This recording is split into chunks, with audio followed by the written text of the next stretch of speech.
Vos mandale mecha, Wadi. Si ves que estamos boludeando mucho, vos mandale mecha, danos aire y boludeamos en vivo. No. ¿Cómo no? No. Sí, ¿cómo? No, porque acá se dicen cosas que no. Pero ¿cómo vamos a dejar a la gente ahí dando vueltas esperando que nosotros se nos ocurra decir que nos den aire? Mientras ponen like al vivo, comparten, comentan. Eso. Recuerden se suscriben a la comunidad trinchera. Ahí está, mirá, abajo de Delphi.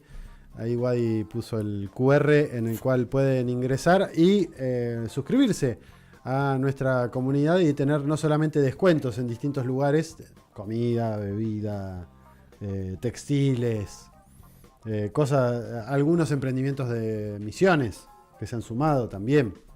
Uh-huh. De hecho, vos tenés una remera de... Yo tengo una remera de peso argento. No, pará. No se ve, ahí está. Revolución. Desde Misiones. Muy linda. Con envío gratis. Si sos parte de la comunidad trinchera.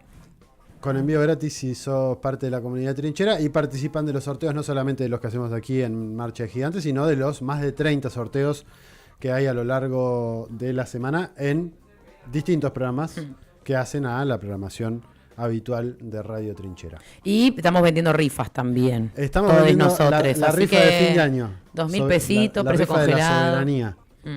Sí, es verdad. Así que compren sus numeritos. Hay numeritos para vender, para comprar. Porfi. Aquellas personas que quieran además vender números también lo pueden hacer. Uh-huh. No hay ningún tipo de problema. Recomendarles, recién se las pasaba a los productores, 2 notas. En este caso, de lo que dejó la cumbre de los BRICS. Algo analizamos la semana pasada. 2 de los analistas que suelen ser recurrentemente mencionados en este programa. Uno, el doctor Alfredo Jalife Rame, mexicano de nacimiento, sirio-libanés de descendencia familiar. Rusia y China optan por la desdolarización gradual en la tectónica cumbre de Kazán. Jalife es uno de los que venía analizando la cuestión más de la desdolarización y cómo podía llegar qué podía llegar a suceder en Kazán respecto de esto. El otro es Pepe Escobar, brasileño de nacimiento, hace más de 30 años vive en Asia. Y es una de las personas de habla hispana, por lo menos, o latina, que más sabe de lo que sucede en Asia. Los BRICS hacen historia, se pregunta si podrán mantener el impulso, al menos así es el título de esta columna que escribe Pepe Escobar. Ambas notas publicadas en particularmente en Sputnik, pero sobre todo las de Pepe Escobar las pueden encontrar en otros idiomas, en otros portales, así que dicho esto, nos vamos a meter en lo que Mir quería llegar, con el jugoso debate. Este debate, que no sé si está el debate, por lo menos son algunas de las tesis que hay debate, hay posiciones encontradas. No son encontradas, no, ahí es donde estamos de acuerdo en varias cosas y en otras no estamos tan de acuerdo. Sí. Yo particularmente hice una especie de vómito la semana pasada en vivo. No recortaron el vómito ese. Está completo, es verdad. Está el recorte completo, si quieren escuchar el vómito. Sobre el final está el vómito de mí. Bueno, nada, sin haberlo procesado demasiado tampoco. Simplemente llegué como un poco enojada con Lula y dije lo que me parecía. Hoy lo sostengo, quizás he podido reflexionar un poco más. Tuve pensando en la semana. Tuve una semana más, sigo pensando en lo mismo, ¿no? Me parece una incoherencia, una inconsistencia e incluso hasta me parece peligrosa la postura de Brasil, ¿no? Sobre todo porque me parece que en principio se da algo que, ¿no? Lo charlábamos la semana pasada, Celso Amorim justifica o dice, bueno, creemos que todavía no es el momento, no dice como creemos que todavía no es el momento para que Venezuela ingrese a los BRICS. No tiene que ver con un juicio político o moral como sobre el régimen en Venezuela, digamos, como dice, en los BRICS hay países que practican determinados tipos de régimen, desde ya hay monarquías que son partes de los BRICS. Lo que planteaba Morim la cuestión es si tienen capacidad, por su peso político y capacidad de relación, de contribuir a un mundo más pacífico. Es una pelotudez lo que dijo Morim. Pero desde ya que es una pelotudez, pero O sea, al principio, para mí hubo un mal augurio desde el momento en el que Lula dijo tuve un accidente doméstico y no voy a ir. Había algo. Después pusieron una foto con unos puntos acá atrás. Sí, aparentemente se cayó en la ducha, no sé qué le pasó. Bueno, está gagase un poco, capaz. Bueno, no, paren, es no, Lula. sí. Siempre fue así Lula. Escuchen lo que tengo para decir. A lo que yo voy es, vos estás planteando la capacidad de contribuir a un mundo más pacífico. Bueno, ¿a qué mundo más pacífico está contribuyendo Brasil diciendo, por ejemplo, no sé si reconozco la institucionalidad brasileña, cuando sabemos que todo lo que eso ha generado, el discurso de fraude, de no reconocer la institucionalidad venezolana, lo que ha generado es tipo un caos, violencia en las calles. Sí, casi una guerra civil. Bueno, en realidad casi, no. Digo, es lo que buscaban. ¿A qué mundo más pacífico contribuís si, aunque vayas a foros internacionales y digas paren el genocidio en Gaza, seguís comercializando insumos con Israel? Bueno, papu. O sea, digo, no sé a qué mundo más pacífico. Y para mí, digo, es peligroso porque o sea, vos estás cuestionando de alguna manera la institucionalidad. Me parece que lo de los BRICS termina siendo una gota que rebalsa el vaso después de esto, de un par de meses caldeados donde Lula de verdad no fue muy afectuoso con el proceso electoral venezolano, no fue muy respetuoso del proceso electoral. Se atrevió a decir incluso que se podían hacer las elecciones de vuelta. Lo propuso. Bueno, no importa. Dijo que una posible solución para el diálogo. Eso es una posible solución para el diálogo entre los distintos sectores en Venezuela era volver a hacer las elecciones. La foto que le ponen. Bueno, o sea, sí. Y eso es desconocer el resultado electoral. Hubo elecciones y las ganó Nicolás Maduro Moros, es el presidente electo de Venezuela. Lula desconoció ese proceso. Y lo que yo digo es que a mí me parece peligroso, porque por más que tenga que ver con un deseo, si querés, de Lula ser quien maneje los hilos en la región, ¿no? Sí creo que es una alineación indirecta con los Estados Unidos y que eso es peligroso por una cuestión muy concreta que tiene que ver con que después de Venezuela, ¿quién sería el otro dirigente de nuestra región por el que irían los Estados Unidos? ¿Cuál es el otro país con recursos, con un presidente medianamente progre, que tiene peso y que... Colombia. No me... Pero si Colombia no si le sirve a Estados Unidos, Colombia antes que Brasil. Te lo firmo ya, porque Brasil ya lo tienen... Pero Estados Unidos no dejó de tener... Brasil ya lo tiene cooptado. Desde antes, no desde ahora. Colombia no la tiene cooptada, no sigue habiendo una guerra civil en Colombia, sí. No sigue habiendo la guerra que quiere Estados Unidos que haya, no sí. Sigue... ¿Y quién dice que pero no? entonces ¿por qué vas a elegir Colombia? Porque el discurso de Petro puede llegar a ser más revolucionario que el de Lula. Porque institucionalmente Lula es institucionalista. Pero estoy hablando del peso político del país, digamos. O sea, ¿qué preferís vos? ¿Manejar un país? Pero si Lula le responde a los intereses norteamericanos, según tu teoría, ¿para qué le haría un golpe? Si le estaría dando lo que quiere. Porque no, porque digo que es una alineación indirecta, eso es lo que yo digo. ¿Y hasta dónde te sirve a vos alinearte indirectamente, no por pedido de Estados Unidos? ¿Para qué te sirve a vos alinearte indirectamente con los Estados Unidos? Por proposición tuya, todos, si sabés que vos sos el próximo. Pero hay que ver si... Acá me meto. Pero meta. Hay que ver si la alineación con Estados Unidos es primero la alineación y luego la decisión, o es a la inversa. Me parece que Brasil siempre tuvo una tendencia a... Eso es lo que digo. Eso es lo que estoy... Pero para mí la alineación es no está alineada en términos de veto el ingreso de Venezuela y de Nicaragua porque me lo pide Estados Unidos, como tanto... al revés. Y eso es lo que digo que es peligroso. Obvio que es peligroso, pero Brasil siempre actuó así. Que acá voy a concordar con Nico. Yo recuerdo cuando Néstor Kirchner era presidente de la Argentina y no es la primera vez que Brasil toma una decisión que perjudica a países de su región muy cercana en pos de intereses propios. Siempre Brasil ha tomado decisiones en ese sentido. Me parece que en esta línea lo que le hace ruido no es, obviamente, no es lo de las elecciones que dice Amorín por una cuestión de que salieron con 5 o 6 discursos distintos al mismo tiempo, a decir, no, fue por esto, no, también fue por aquello, no, también fue por aquello. Ya cuando tenés 3 versiones distintas es porque no es ninguna. Claramente la intención es otra. Yo creo que el principal digamos, el principal motivo del veto de Brasil a Venezuela es la competencia en términos de la producción de petróleo y lo que puede significar en términos regionales tener a dos referentes, digamos, porque sabemos que el BRICS se mide en cuánto del PBI pones, ahí no importa quién votó, quién no votó, quién es el presidente, sí. Qué orientación política tiene el país, lo que importa es cuánta es tu capacidad productiva y cuánto producís y cuánto es tu PBI. En eso estamos completamente de acuerdo. De hecho, tiramos, o sea, la semana pasada tiramos datos de cuántos barriles de petróleo produce Venezuela, de que Venezuela además está en la OPEP, que es un lugar al que Brasil... No hace falta ni que hable.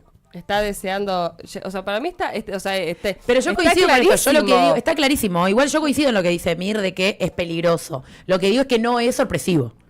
O sea, es una... No sé si si me parece sorpresivo. Yo nunca me asombré. A mí el otro día les compartía un videíto que hicieron los de Ahí Les Va, esta especie de cuestión cómica que hacen de habla hispana y que se reproduce por Russia Today, por RT, en español. Y había algunas de las cosas y arroja algunos de los motivos o algunas de las tesis que hay, porque son por lo menos 4 o 5 tesis por las cuales se baraja que puede haber sido el veto. Algunas las acaban de mencionar. Por ejemplo, una alineación directa con Estados Unidos es una de las tesis. La idea de Brasil de ser el mandamás del barrio, si queremos ponerle, sería una segunda tesis, de que si ingresaba a Venezuela podía correr el eje discursivo hacia la izquierda, cosa que Brasil no quería. Tercer tesis, y había alguna más. Lo que me parece que es importante remarcar en esto es que Brasil nunca fue con Lula distinto a como es ahora. Más allá de la política doméstica y de que en este caso por lo menos hay algunos elementos que están arrojando distintos analistas que dicen que directamente ahora está entregando Brasil a los designios norteamericanos o a las corporaciones. Algunos analistas plantean eso. Otros analistas plantean Lula siempre fue institucionalista, siempre miró con más apego, con más... no sé cómo decirle, con más benevolencia, cuestionar las elecciones en otro país. Con benevolencia, con más benevolencia a la Unión Europea y a Estados Unidos que a otros bloques. Siempre fue así. De hecho, una de las notas que les recomiendo que lean es la que escribió Sergio Rodríguez Helfestein, que fue diplomático venezolano en la época de Chávez, que escribe una nota que se llama La actuación de Brasil en los BRICS. Guerra avisada no mata soldados. ¿Por qué? Y cita un ejemplo claro cuando él estaba dentro de la Cancillería trabajando junto con Delcy Rodríguez.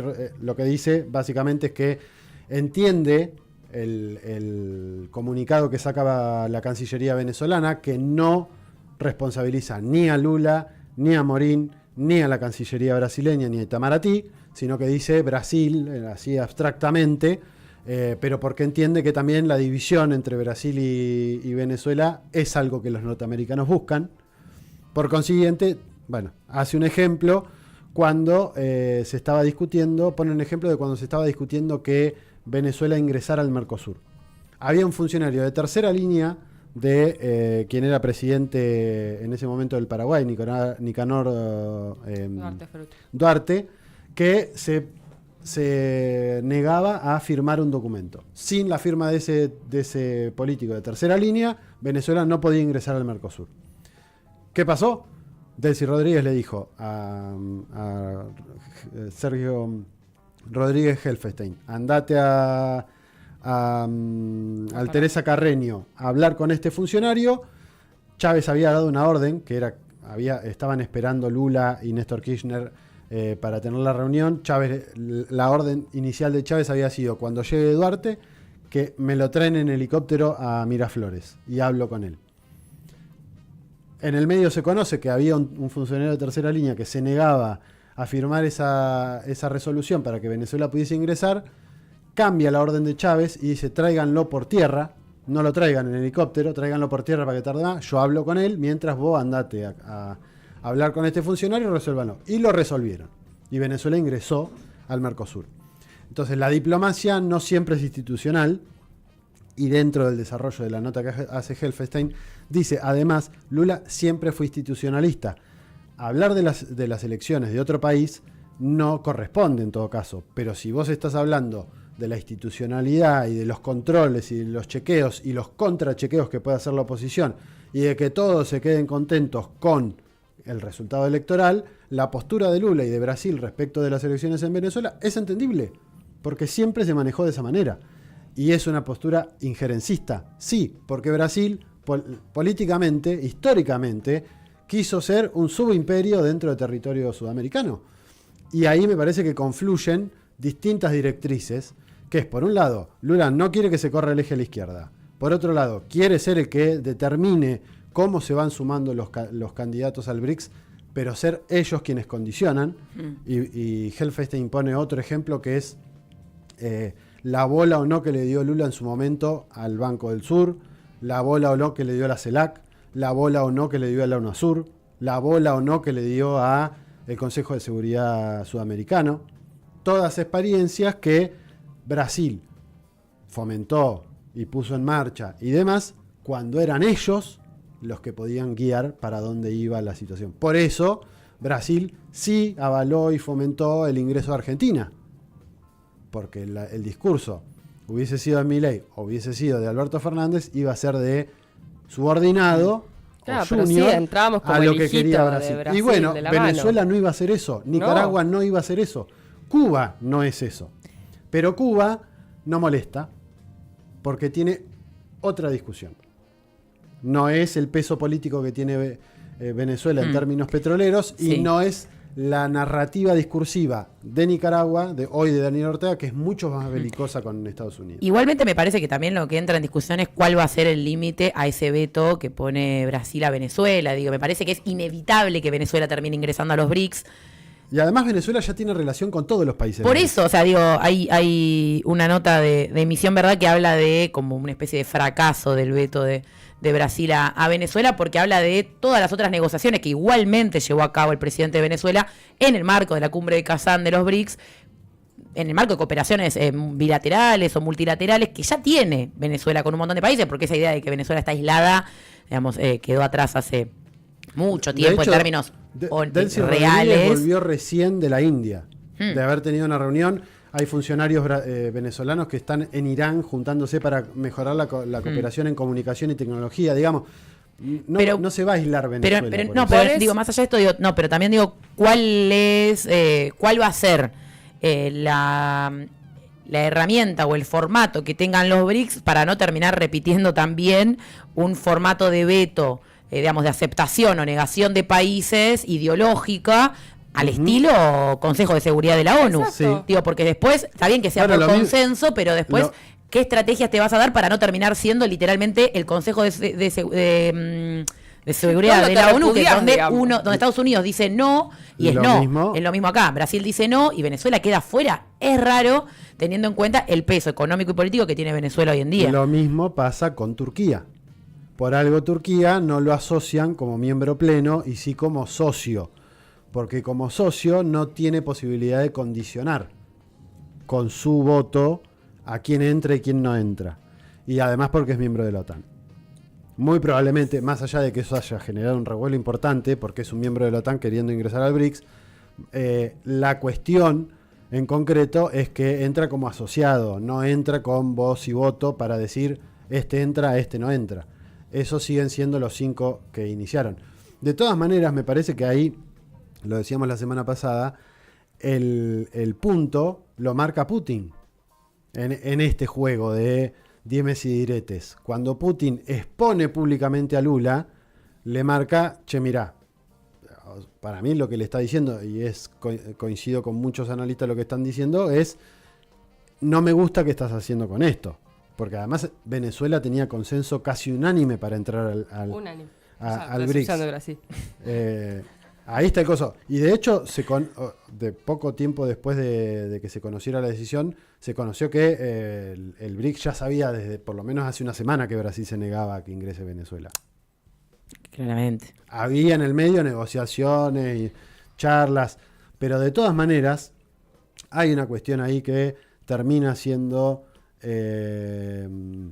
más allá de lo que marcabas, de que no se termine convirtiendo en la organización de la ONU o una cosa así, la cuestión de los vetos, pero hay una cuestión de los consensos que me parece que es importante, porque a diferencia de la ONU, el veto es porque quien manda es quien veta. En este caso, el veto es de uno que no está de acuerdo. Después podemos discutir las posibilidades o no, pero que haya consenso para que ingrese un país u otro, no me parece menor. En ese marco de discusiones. No, estamos de acuerdo. Sí. El tema es que no se te vuelva contraproducente para el desarrollo mismo de los BRICS. Y sí, esos son... No, pero aparte, digo, teniendo en cuenta esto que decía Delphi, sin ¿no? una que justificación concreta, que el digamos, veto de última da razones. Fracasa en los términos de lo que sigue significando Venezuela, de lo que puede aportar Venezuela, de las negociaciones que llevó adelante con casi todos los otros países que integran este BRICS Plus. Me parece que el veto termina siendo... Nada, una razón para que la Lula lo terminen apedreando, por lo menos desde su base de votantes. ¿Qué pasó con el tercer peronismo? No, A ver, lo pongo en comparación en términos históricos. Primer y segundo mandato de Perón son una cosa, el tercero es otra. ¿Cambió la realidad del mundo? Sí. ¿Cambió la ecuación? Sí. Y en este caso no es muy distinto.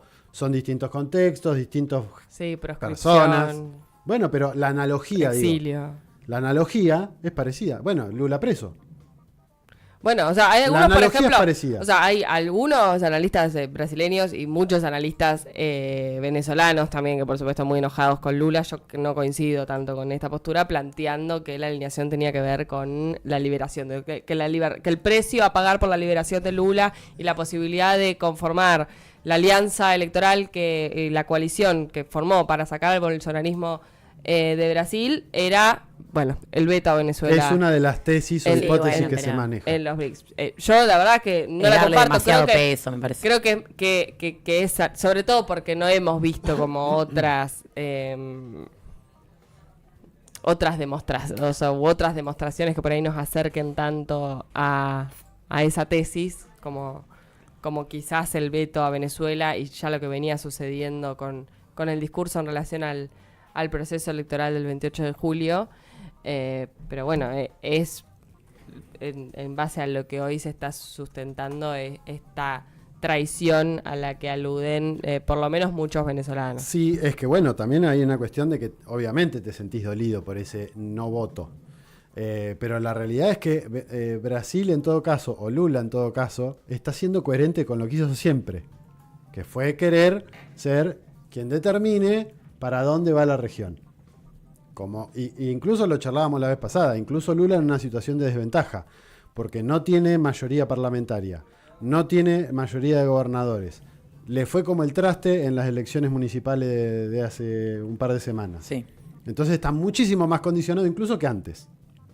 Y con una situación económica que no se logra revertir, más allá de que haya mejorado en el último tiempo.